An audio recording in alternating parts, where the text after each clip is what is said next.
Gandhi, National Open University, Kapil Kumar, foreign affairs expert Robinder Sachdev, and editor research for India Today, Ajit Kumarjar. Gentlemen, thank you so much for joining us. I mean, I want to ask you first, Kapil. I mean, we heard from Trudeau yesterday, we heard from New Delhi this morning. I just want to get your initial reaction to this escalation and where you think it might be going. You see, my first reaction is that Mr. Trudeau, and I call him now Mr. Trudeau the terrorist, must know that this is new India. This is not the India of 20 years back or 15 years back. And Canada, over the years, has become a terrorist manufacturing, terrorist financing, and terrorist sheltering state. India has been tolerating it for a long time. Their activities over there, the Khalistanis, and India is now retaliating because we can't tolerate any more of this kind of a thing by Trudeau. And the problem with Canadians is that they want cheap labor in their country, they want to boost their economy, and they're not worried whether any form of terrorists who come there, and they shelter them a lot. We have tried all diplomatic measures with them to stop that kind of activity, but they will not stop. Rather, they will encourage them, not only encourage them. You see, even before the G20, Trudeau talked nonsense about Ukraine also. Ukraine should be invited to G20, and Zelensky should be invited to G20. And he said that he will make a lot of protest over there in G20. He couldn't get his way. And that is frustration, and that frustration he is doing it after there, going back to Canada. Ajit, I just wanted to ask you, we obviously heard, Kapil, there very strong opinions on Justin Trudeau. If I'm not mistaken, you've actually spent some time in Canada only recently. So what do you think that the Canadian position is here? Where are they coming from when they throw out this very serious allegation? And it doesn't seem that yet, at least not publicly, they have the intelligence to back it up. You see, this whole Khalistan movement is a bogie hoax movement. It is only that they are, it's a sharing the money. They have collected a lot of money in terms of, in the name of Khalistan from all over. And it is the sharing of that money which fight keeps on coming among these Khalistanis themselves, for which they kill each other, they attack each other. And it's a very easy way to throw the blame on India. India is not done like this outside its borders, that it has gone and acted. I wish India could have acted like that with all these terrorists, but India hasn't done it. And these people fight among themselves. The support of the Canadian government is there. This kind of activity. Okay, Ajit, could I just go back to you? The question still stands, just for the Canadian perspective on this and where Trudeau's coming from and what he's trying to achieve, do you think? See, is the question directed to me? Yes, please. Okay, so see, the New Democratic Party, which is an alliance partner of Prime Minister Trudeau's alliance, is led by Jagmeet Singh, who is a very sort of, very popular leader. In fact, the last election, he was a challenger of Mr. Trudeau. So that constitutes a very heavy pressure on the Trudeau government, because the New Democratic Party, without the New Democratic Party, Trudeau's government would actually fall. So that, I think, is a very, very important factor. In fact, Jagmeet Singh himself, on the floor of House of Commons, he spoke in Punjabi and he spoke in English, both the time condemning this killing of what he called Hardeep Singh Nijjar by, there was I'll quote him. He said, "I call our allies to condemn this violence, this direct violence of a sovereign nation's rights, and to condemn this act in the harshest possible terms." He spoke first in Punjabi. Why? Because that's the language of Sikhs, who are the largest diaspora of Indians back in Canada. In fact, Jagmeet Singh represents Burnaby, which is next to Surrey, where the killing took place on June 18th of Hardeep Singh Nijjar, who was in this case president of the Guru Nanak Sikh Gurudwara. There were allegations against Nijjar. He was organizing an unofficial referendum on a separate Sikh state of Khalistan inside Canada, and the authorities knew about it and did not do anything to stop it. In fact, that whole area, Surrey, in Lohid Mall in Burnaby, right next to it, there was a killing of Gagandeep Sandhu. There's a lot of violence between gangs there, which again the Canadian authorities have not been able to deal with. What they do is they immediately, through investigation, name the country concerned as directly being involved. There's a series of killings that have taken place in that area, Surrey and the nearby areas, all part of Metro Vancouver. So my simple point is, lot of political pressure on Prime Minister Trudeau from Jagmeet Singh, from trade unions in that area are largely led by Sikh leaders. In fact, they had come to the rescue of Prime Minister Trudeau when there was a massive trade union strike against him in the past. And of course, there is a lot of funding that parties receive from these diaspora groups. So the trouble is that the Indian diaspora is divided between the Sikh community and the Hindu and other communities, Christians and Muslims in Canada. And because the bigger number or the more organized groups are the Sikh groups, which are part of, as I said, alliance partner of Prime Minister Trudeau, that puts a lot of pressure on Prime Minister Trudeau. But remember, the same Jagmeet Singh, who is actually a trade union leader from Burnaby, he in the past was a challenger of President Trudeau, Prime Minister Trudeau. At that time, there were no allegations. The moment Jagmeet Singh crossed over and became an alliance partner of the Prime Minister, then these kind of allegations have begun. So it's unfortunate because it is leading to deterioration of relationship, total decline of relationship between the two countries. They were about to sign a free trade agreement.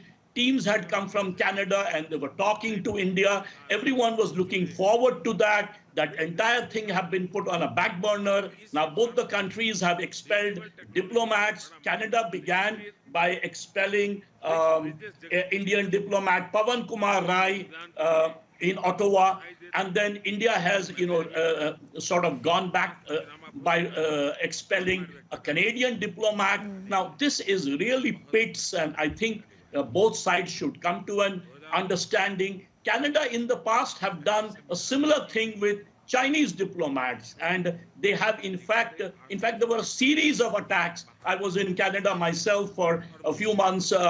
There were a series of attacks on Chinese authorities that the Chinese were interfering in Canadian politics. And there were similar kind of attacks. This is the first time it has happened with India. Very unfortunate. And I think this should come to an end, and they should try and talk to both sides because, both are India, Canada, both are members of G20. So is China.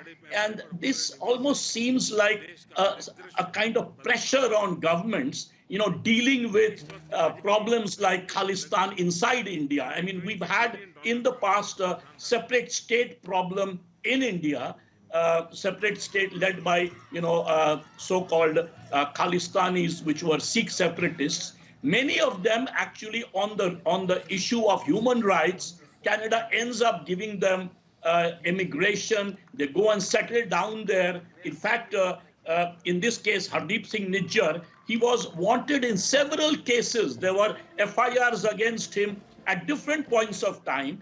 But despite that, they end up getting immigration into Canada. Then they end up getting citizenship. And, then they rise to certain positions of power. So it's very unfortunate that, this is allowed in the name of human rights. This is a pressure on developing countries like India or China in this case, and other countries, because all of them deal with, different kind of domestic pressures. So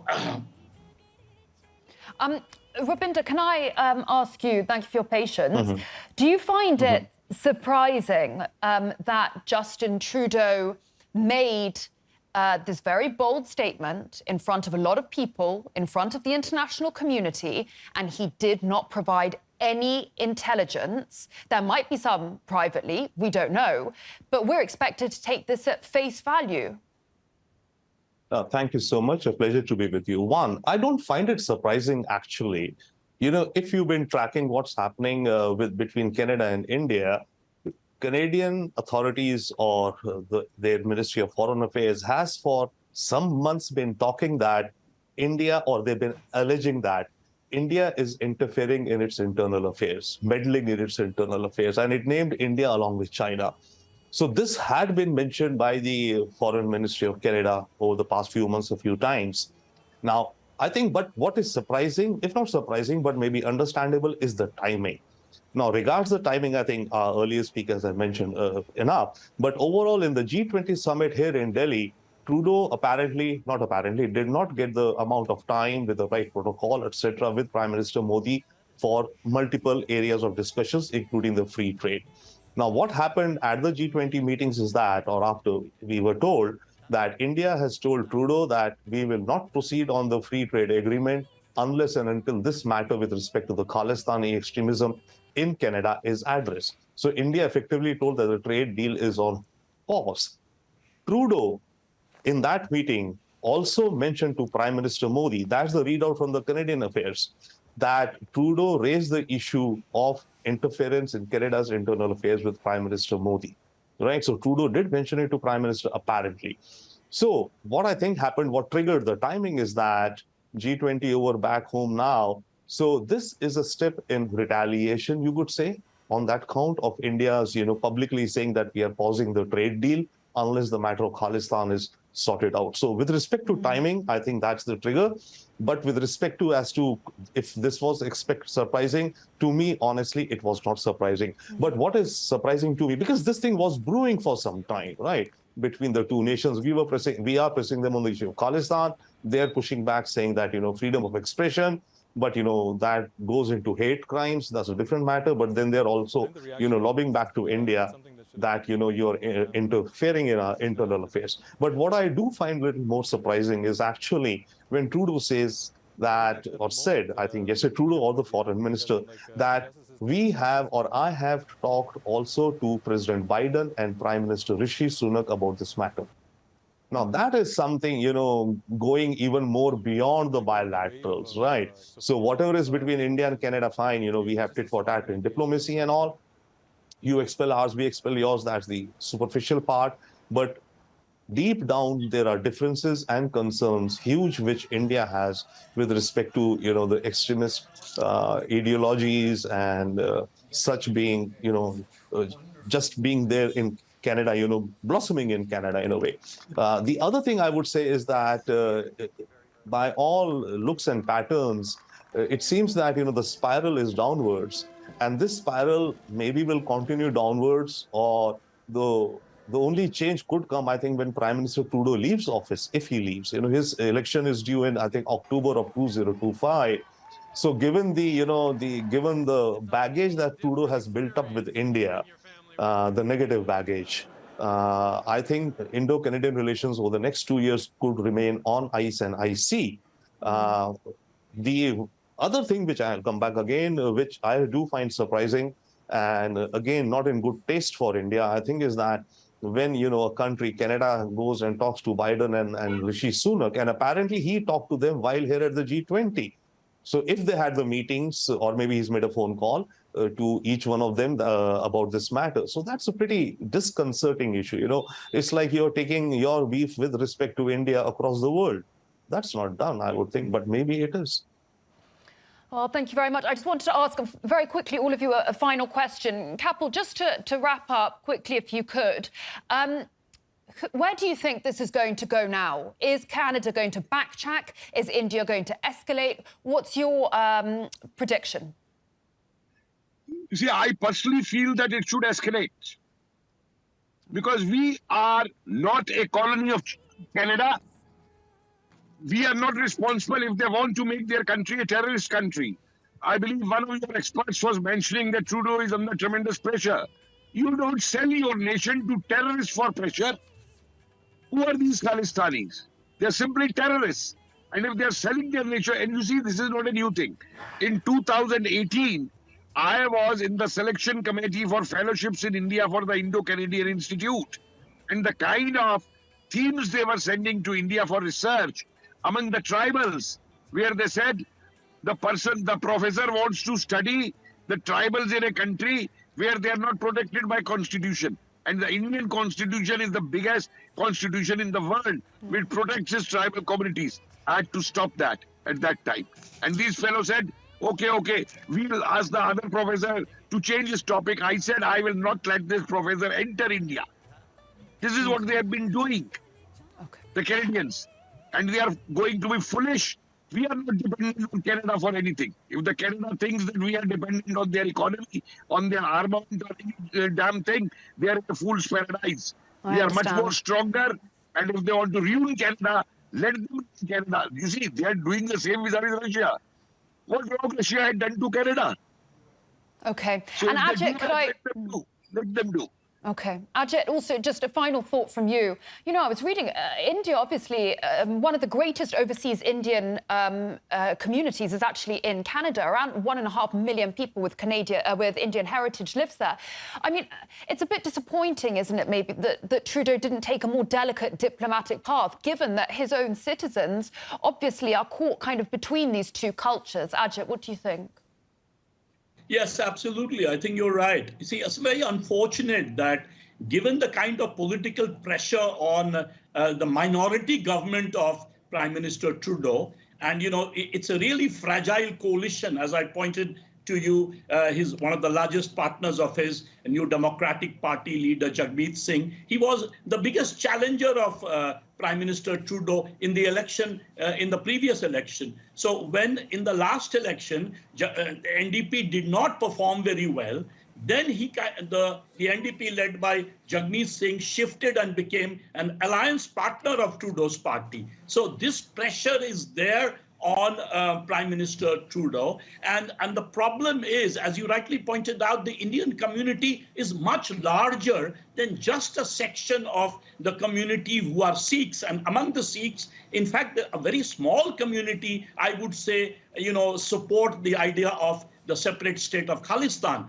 So if you are actually becoming a mouthpiece of a very small, tiny minority, which is very radical, very organized, probably giving election funding to Trudeau's party, it is very unfortunate. Because of that reason, for electoral reason, Prime Minister Trudeau has almost ended up, through his allegations, destroying this great friendship that India and Canada had in the past. So I think they should try and resolve this issue, because this is a continuing issue. I mean, think of it, a free trade agreement, the highest number of Indian students going to study in the world are now in Canada. Number 2 is US, the latest figures that have come. So there is great sort of movement between the two countries. You know, the Canadian Shastri Foundation is such a flourishing foundation. They've had lots and lots in terms of trade and other sort of cultural exchanges. To destroy all this because of a kind of political pressure, and that too in the next 2 years, because Prime Minister Trudeau faces an election, September of 2025, I think.